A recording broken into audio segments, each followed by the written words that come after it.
Hi, this is Jeff Altman, the Big Game Hunter, and welcome to No BS Hiring Advice Radio. Today I'm going to be talking with you about making your screening process more effective. Now, I'm going to do that because it's consistent with my view of this show that I'm focused on trying to help organizations, whether you're an HR, you're a hiring manager, you're a small to mid-sized business owner, do a better job of staffing. Because often the issue is that there are systems in place that interfere with the very thing that you're trying to do. A better caliber of individual. You're trying to find someone and hire them who fits a role within your organization that's critical, that's important, whatever level of need that you have for it. And unfortunately, your process is out of whack. So what I try to do on No BS Hiring Advice Radio is take some of the mythology out, make it a little easier, because to me, hiring doesn't have to be hard, difficult, painful, exhausting, or take so long. It's just, your systems are great at tracking applicants, but they're not all that great at hiring. So again, we're going to be talking about making the hiring process, or the screening process, I should say, more effective. And today's show has two sponsors. The first one is Audible. And if you go to audibletrial.com/thebiggamehunter and sign up for a trial to the service, you can receive a complimentary audiobook completely free. That's what complimentary means, of course. Sorry for the redundancy. So again, audibletrial.com/thebiggamehunter. Sign up for a trial, get a free audiobook. And I know you like audio. You listen to my podcasts, whether it's this one, No BS Job Search Advice Radio, or Job Search Radio, which is on webtalkradio.net. All of them are in iTunes, Stitcher, Spreaker, the BlackBerry Store, a whole host of places. The second sponsor is consultingassignments.com, and that's a site where you can find and fill consulting assignments, full-time consulting positions, temp to perm, and contract to hire opportunities anywhere in the world, completely free. Posting your job, posting a resume is free. Searching jobs and resumes is also free, as of course is the ability to contact one another. The only thing this site charges for is if you're going to feature a job or a resume.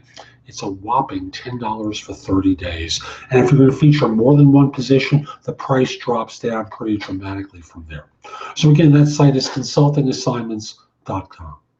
So today we're going to talk about screening and doing a better job, because the fact of the matter is, I see some clients do really great work, but I have others that are kind of hit or miss. So let's look at some of the things that you could be doing first of all.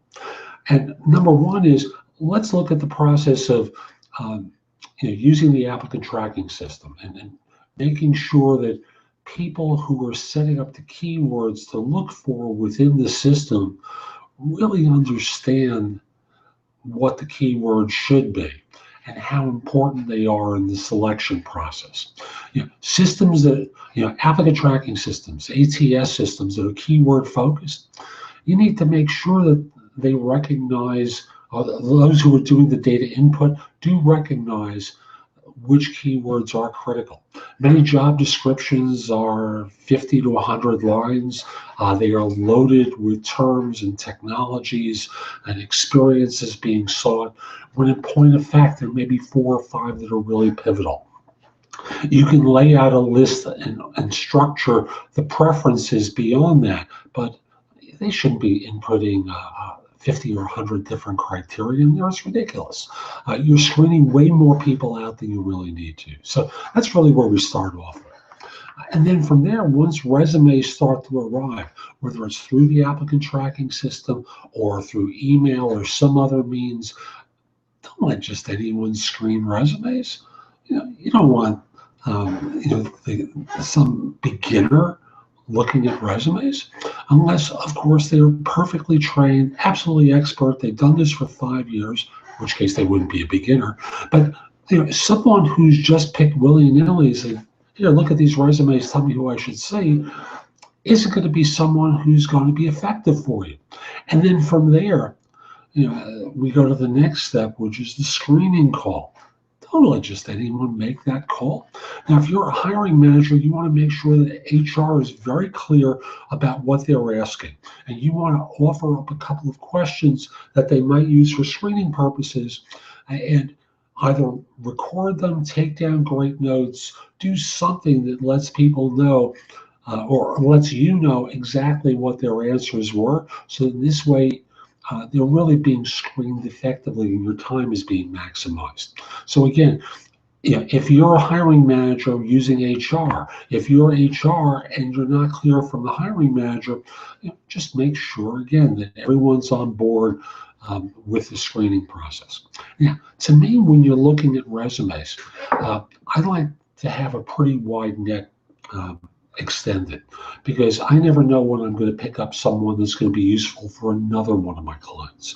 So with the exception of ridiculous spam resumes like, well, I'm just not going to go through it right now. I'll just simply say I get so many spam resumes in my inbox on a daily basis, it's ridiculous. With the exception of those resumes, I like to see if there are people who are close that might fit other of my clients. You as a firm hiring, you may want to do something, maybe not as broadly as I do, but something that allows you to evaluate people for different requirements within your firm or to pick up superior talent to what you have so that you might be able to replace people who are, shall we say, poor performers. So, cast a fairly wide net. Now, from there, if you say you're going to call someone, specifically at a time, make the call. There's no reason why, even if you're going to be late, you can't just do a quick call to say, hi, I'm running about 15 minutes late. Can that still work for you? Or just to drop them a quick email or send them a text if you were calling them on their mobile because they're waiting there with their mobile waiting for you to call, right? It just simply says, I'm running a few minutes late. I'll be with you as soon as I'm off this call. Very easy thing to do. It's a matter of courtesy in how you interact with folks that you communicate with them if there are going to be delays. And with that, once you've screened them, give them a sense of timeline as to when you'll be back with them pertaining to next steps.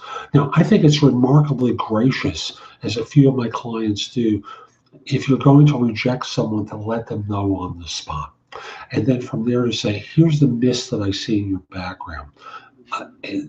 Do I have that wrong? If so, correct me, please. Often what happens is no one gives good feedback anymore, and the result winds up being that, or for that matter, communicates when someone's been rejected.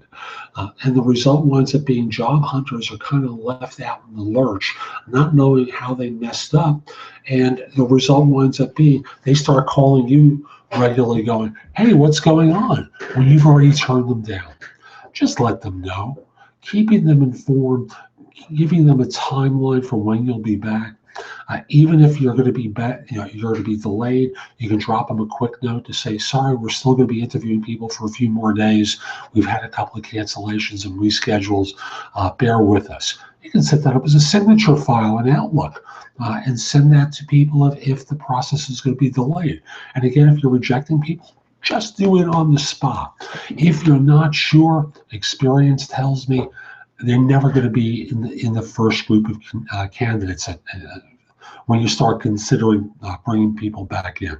So give yourself 24 hours, give yourself 5 hours, give yourself 1 hour. Set a timeline for yourself. Procrastination is just going to result in rejection anyway. Give yourself a moment where you have to make the decision, yes or no, and if neutral, then it's a no. And then move on to the next person. When you meet with people, please try to be prompt when you meet with them. If you're going to be keeping them waiting, again, be courteous because everything you're doing is creating an impression with people. When you're meeting with them, give them a sense of the timeline. If it's going to be a 2-hour interview, tell them it's going to be a 2-hour interview. You could be meeting 4 people. If it's going to be a panel, give them a sense of the number of people on the panel and who they are. Give them a chance to look them up on LinkedIn. What's wrong with that anyway? It's not like they're getting the questions in advance, right? So just give them a sense of who they are and what they do within your organization. This should go without saying, but sometimes it just doesn't happen. And that is, people need to be treated with respect. They need to be treated with a courtesy. If they're going to be waiting for 5 minutes or more, or upon their arrival, um, you know, number one, can I show you to the coat room? Do you need a restroom beforehand? Can I offer you a beverage? Even if the interviewer is going to be on time, just offer them the beverage. It's a nice touch. It sets them at ease. It relaxes them. You get them at a better performance gradient than you might otherwise. And it presents your firm in a good light, which is what you want to do. Remember, it's not just about the evaluation process. It's about the closing process. It's about persuading them that they want to join your organization. And little things, whether it's coffee, tea, bottle of water, glass of water, what have you, go a long way towards setting a nice tone with people. So they feel respected, and they feel like they're important. Now, a friend of mine, Hal Klegman, was a recruiter for many years in Chicago, and he said so beautifully, when most hiring managers get notice that their appointment has arrived, the first thing they want to do is see who else can cover them for a while on the interview, because they've got more important things to do. Now, I'll simply say, don't do that. Break that attitude. All that happens is it leaks out, and you wind up doing a mediocre job and creating a favorable impression. You want everyone walking out of an interview with a great impression. Now, here's another thing. Make sure you've reviewed the resume for at least 2 minutes beforehand. Get a clear idea of what you want to ask them about. I hope you have some standard questions to cover the basic points, but some of the more fluid issues, just make sure you're familiar with their background, so that this way there are no surprises there. Ask them about themselves. Get a feel for what their background is, where they grew up, what their life is like. And I'm not talking about for discriminatory purposes. I'm speaking about just in terms of relationship building. Here's a fun one. As they're escorted to the meeting, if you're the one meeting them at the reception, this is easy, because when you walk to your office or the conference room, just simply say, "Hi, how was the trip over?" And they start chatting a little bit. Run into any traffic? Any delays on the train? No, good. How's your day going? All the obvious friendly chit chat kind of things. It goes a long way toward getting them comfortable so that they're ready to roll and you get a chance to see them at their best. References. I'm obviously skipping ahead, and this could be my last point. With references, if you're going to check references, only do it if you're really interested. Don't waste their reference on a nonsense call. And certainly don't try recruiting the reference. It should go without saying, but it's bad form. So that's my advice for doing a better job of screening and selecting. I'll have more of this kind of advice going forward. Hope you found this show helpful. If you did, come over to my website, thebiggamehunter.us. I've got lots of content to help you as a hiring manager, you as an HR professional, or small or medium-sized business owner do a more effective job of staffing. Again, my website is thebiggamehunter.us. If you happen to be trying to hire someone, I'd love to help you. Send me an email at jeffaltman@thebiggamehunter.us, or call me at 646-374-8656. If you email, let me know when might be a good time to reach you. Give me an idea of the kind of position you're trying to fill. Let's connect, because I'd love to help you firm staff positions. If we're not already connected on LinkedIn, send me a connection request. The address is linkedin.com/in/The Big Game Hunter. I accept connection requests from people worldwide, except if you're a third-party recruiter or in a country known for scams or spam. So this is Jeff Altman. Hope you enjoyed the show. Hope you have a great day. Take care.